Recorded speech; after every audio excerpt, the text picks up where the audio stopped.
बिस्मिल्लाहिर्रहमानिर्रहीम। Dear second students, हमने chapter number 22 का आगाज़ किया है, वेरिएशन एंड जेनेटिक्स। इससे पहले हमने बेसिक टर्मिनोलॉजीज पर बात की थी। इस चैप्टर को समझने के लिए वो बेसिक कॉन्सेप्ट क्लियर होना बहुत ज़रूरी है जो लास्ट टाइम हमने बात की। आज हम बात करते हैं Mendel's law of inheritance. Gregor John Mendel एक मॉन्क था, एक प्राइस्ट था, एक पादरी था जिसने 11 इयर्स तक अपनी मोनेस्ट्री गार्डन में प्री प्लांट की ब्रीडिंग पर एक्सपेरिमेंट्स किए।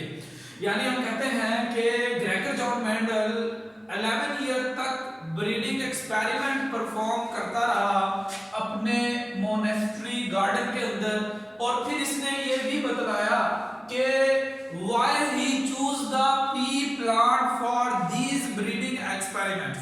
यानी हम ये देखते हैं कि मेंडल ने अपने जो लॉ ऑफ इनहेरिटेंस पैदा किए, जिसमें लॉ ऑफ सेग्रीगेशन और लॉ ऑफ इंडिपेंडेंट असॉर्टमेंट पर हम बात करेंगे, तो इसने ये कहा कि ये पी प्लांट क्यों चूज किया। नंबर 1 वो कहता है pea plant is easy to cultivate, यानी इसको काश्त करना आसान है, and grow well in the garden, यानी उसके बागीचे में ये बड़ी आसानी से थोड़ी प्लेस में उग जाता है।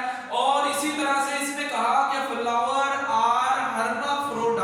hermaphrodite are those flowers that contains both male and female part, यानी ऐसे प्लांट्स, ऐसे फ्लावर्स जिनमें मेल पार्ट भी मौजूद हो और फीमेल पार्ट भी मौजूद हो। मेल पार्ट को हम स्टेमन का नाम देते हैं, एंथर में पोलन ग्रेन प्रोड्यूस करता है, and female part is called carpel. Mostly plants के अंदर जो एडवांस प्लांट्स है जिनको हम एंजियोस्पर्म्स कहते हैं, उनमें मेल और फीमेल प्लांट का जो पार्ट है एक ही फ्लावर में मौजूद होता है। So such type of the flowers are called hermaphrodites। And the third character, naturally these flowers produces by self pollination and self fertilization। इन प्लांट्स में आमतौर पर यह देखा जाता है, फ्लावर्स आमतौर पर इनके बंद होते हैं। अगर हम देखें तो इस तरह से इसकी ये पेटल्स है और इसमें एक लॉन्ग ट्यूब नुमा कार्पल मौजूद होती है जिसका स्टिग्मा लार्ज होता है, और इसी तरह से बैक एंड पर ये इसकी ओवरी है, और हम कहते हैं कि ये कार्पल है, it is the female part, it produces the ovules are the seeds. और इसी तरह से इसी फ्लावर के अंदर अगर हम देखते हैं तो यहाँ पर मौजूद होते हैं anthers, that are the male part. So that is why these are called hermaphrodite। और फिर हम कहते हैं कि नेचुरली इसी फूल के पोलन ग्रेन इसके स्टिग्मा पर गिर जाते हैं, it is called self pollination and self fertilization. और वो कहता है it can be cross fertilized. Cross fertilized जिससे मुराद ये है कि हम इस प्लांट के पोलन ग्रेन को दूसरे प्लांट पर गिरा सकते हैं और दूसरे प्लांट के पोलन ग्रेन इस फ्लावर पर भी आ सकते हैं।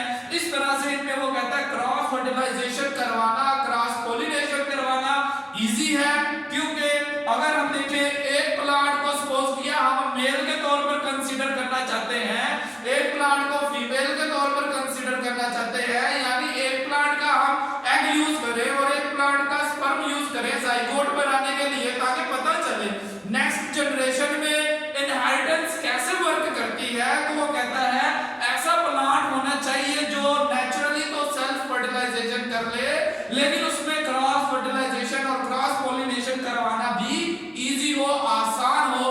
ऐसे प्लांट के लिए क्या किया जाता है कि जब हम देखते हैं अगर हमने इस प्लांट को फीमेल प्लांट के तौर पर यूज करना है तो हम अर्ली डेवलपमेंट स्टेज पर इसके इस एंथर का इस फिलामेंट को काट देते हैं। इस तरह से इसमें सिर्फ फीमेल पार्ट ही रह जाता है, और ऐसे ही अगर हम इसको मेल के तौर पर यूज करना चाहेंगे तो हम इसकी इस ओवरी को यहाँ से काट देते हैं। तो लिहाजा इस प्लांट के फ्लावर को हम मेल के तौर पर इस्तेमाल करते हैं, जो कि क्रॉस फर्टिलाइजेशन करवाने में हमारे लिए इजीनेस पैदा कर देता है। And in the similar way short generation time, और इसी तरह से देखते हैं कि इसका जनरेशन टाइम थोड़ा है, लिहाजा एक ही सीजन में 2 से 3 जनरेशन इनकी पैदा की जा सकती है। और ये नोट किया जा सकता है अगली जनरेशन में जीन्स जो है वो कैसे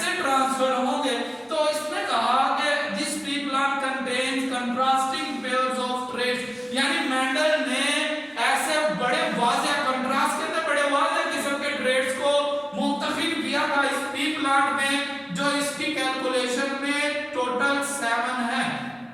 प्लांट की हाइट ये ट्रेट है, और ये वाले ट्रेट्स जो है यहाँ पर हम कहते हैं ये वाली इसकी जो फिनोटाइप ये डोमिनेंट एलील की वजह से है, और ये वाली फिनोटाइप रिसेसिव एलील की वजह से है। तो लिहाजा इस तरह से इसने ये 5, 6 and 7 different traits clear cut वाज़े तौर पर आम आंख से नजर आ जाते थे, उस प्लांट में इनको चूज किया। अब इसके बाद हम बात करते हैं, देखते हैं कि मेंडल्स के लॉ ऑफ इनहेरिटेंस में लॉ ऑफ सेग्रीगेशन से क्या चीज मुराद है and law of independent assortment से क्या चीज मुराद है। लॉ ऑफ सेग्रीगेशन को हम कहते हैं to कोएग्जिस्टिंग alleles, the two coexisting alleles segregate during the process of gamete formation, segregate during gamete formation, यानी कि अगर कोई डिप्लॉयड इंडिविजुअल हो और उस डिप्लॉयड इंडिविजुअल के एक होमोलॉग पर एक एलील मौजूद हो और दूसरे होमोलॉग पर दूसरा एलील मौजूद हो, तो जब उस इंडिविजुअल में गैमीट्स फॉर्मेशन का अमल होगा तो उसके बाद दोनों एलील एक दूसरे से अलग अलग हो जाते हैं। क्योंकि हमने इससे पहले पढ़ा है मियोसिस में it is due to the reduction division, meiosis first में ये काम हो रहा है, लिहाजा वो कहता है it is called law of segregation. और इसी तरह से लॉ ऑफ इंडिपेंडेंट असॉर्टमेंट क्या चीज है, इसमें वो कहता है the two traits that are studied in same cross assort independently in next generation, assort independently, यानी अगर किसी ऑर्गेनिजम्स में हम ये बात करें कि एक वक्त में हम देखें लॉ ऑफ सेग्रीगेशन को एक्सप्लेन करने के लिए मेंडल ने सहारा लिया था मोनोहाइब्रिड क्रॉस का। मोनोहाइब्रिड क्रॉस क्या होता है? मोनोहाइब्रिड क्रॉस से मुराद ये है ऐसा क्रॉस जिसमें हम जो स्टडी कर रहे हैं सिंगल कैरेक्टर डिफर करे, single character is different in plants that are cross fertilized, जिनको हमने क्रॉस फर्टिलाइज्ड करवाया है, उन दो प्लांट्स के दरमियान में जो है वो कहता है अगर एक एक कैरेक्टर का डिफरेंस हो तो ऐसा जो क्रॉस है it is called monohybrid cross कहलाता है। मोनोहाइब्रिड से मुराद ये होगा कि ऐसा प्लांट जिनमें हम देखते हैं कि सपोज किया कि ये 7 कैरेक्टर्स है, इनमें से 6 कैरेक्टर्स जो है वो एक जैसे हो जाएंगे, 7वां एक कैरेक्टर ये फर्क होगा। यानी अगर हम राउंड वाले प्लांट का रिंकल्ड वाले से क्रॉस करवाएं तो ऐसी सूरत में इस चीज को वो कहता है when a round seeded plant is cross with wrinkle seeded plants it is called monohybrid cross. उसकी रीजन ये है कि जब इन दोनों प्लांट्स की अगली जनरेशन प्रोड्यूस होगी तो लिहाजा इस अगली जनरेशन में वो कहता है ऐसा प्लांट प्रोड्यूस होगा जो कि हाइब्रिड होगा, यानी उसके एक तरफ के एलील जो हैं वो तो राउंड वाले आएंगे जिसको हम नाम देते हैं these are the capital R, और एक तरफ से उसमें एलील जो है वो स्मॉल वाले आएंगे, रिंगल्ड वाले जिसको हम कहते हैं स्मॉल आर, लेकिन ये जाहिर नहीं होंगे। उसकी रीजन क्या है कि राउंड वाला डोमिनेंट है रिंगल्ड वाले पर, लिहाजा इसको हम कहते हैं it is called monohybrid cross. और इसी तरह से उसने कहा लॉ ऑफ इंडिपेंडेंट असॉर्टमेंट, जब दो ट्रेट्स स्टडी किए जाएं, यानी इसी तारीफ में अगर हम देखते हैं टू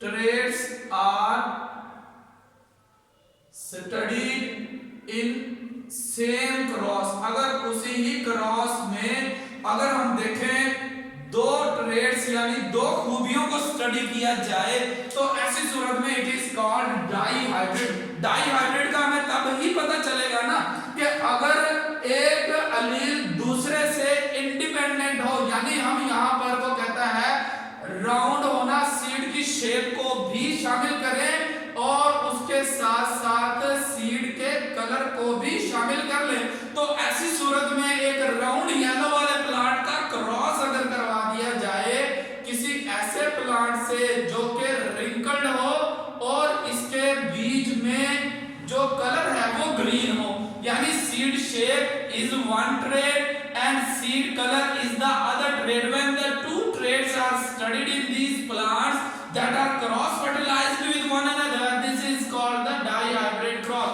यानी दो करैक्टर में फर्क हो, बाकी जो 5 करैक्टर्स होंगे उन प्लांट्स में सिमिलर होंगे, सिर्फ 2 करैक्टर्स का फर्क आएगा, लिहाजा इस तरह के क्रॉस को हम कहते हैं it is called dihybrid cross. अब वो कहता है कि मेंडल ने मोनोहाइब्रिड क्रॉस प्रोड्यूस करने के लिए ये जो राउंड सीडेड प्लांट प्रोड्यूस किया, it is the pure line plant. Pure line से मुराद ये होता है these are the homozygous. Homozygous से मुराद ये हुआ कि जो राउंड सीड वाला प्लांट इस मेंडल ने यहाँ पर जो है प्रोड्यूस किया है, इसका मतलब ये है कि इसके जो दोनों होमोलोगस क्रोमोसोम्स हैं उन पर जो अलील मौजूद है वो दोनों कैपिटल आर है। When the alleles on the both homologs are same or similar, it is called homozygous condition and Mendel set them as the pure lines। और इसी तरह से अगर हम ये देखें कि एक प्लांट जो है वो रिंकल्ड वाला था और इसके अंदर जो अलील्स आएंगे दोनों होमोलोगस क्रोमोसोम पर स्मॉल होंगे, इनको हम नाम देते हैं these are the recessive alleles and these are also the homozygous recessive। Thank you very much।